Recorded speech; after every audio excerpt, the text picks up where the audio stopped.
Pinupuri ka namin, O Diyos, Ama, Anak, at Espiritu Santo.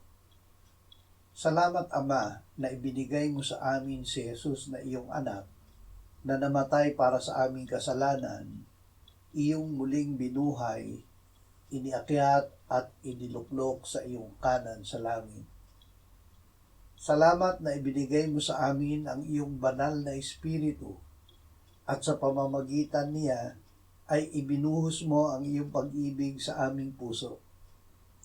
Salamat, Panginoong Hesus, na kami ay binigyan mo ng kapahingahan. Iatang mo ang iyong pamatok sa amin at turuan mo kami. Ikaw ay maamo at may mapagpakumbabang puso. Sa iyo ay mayroon kaming kapahingahan. Amen.